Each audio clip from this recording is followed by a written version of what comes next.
বন্ধুরা, তো আমি এইমাত্র ঘুম থেকে উঠলাম। আর এই যে বিছনাতে আমি বসে আছি, এখানে আমি, আমার বোন আর আমার এই বোনের যে মেয়েটা, আমরা এই তিনজন ঘুমিয়েছিলাম। তো আমি অল্প লেটে উঠেছি। এ দেখেন পটাপট উঠে মুখ ধুয়ে রেডি হয়ে গেল। তো ড্রেসটা দেখে বুঝতেই পেরেছেন যে স্কুল ইউনিফর্ম।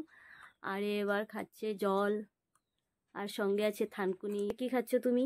আমি এটা ডাল খাচ্ছি, খেজুর আর বাদাম। আর আমি ব্রাশটা করে নিই, তো চলে যাব কলে। তো চলে যাচ্ছি, আর আপনাদেরকে কিছু গাছ দেখাচ্ছি। তো দেখুন, নিম্বু ধরেছে।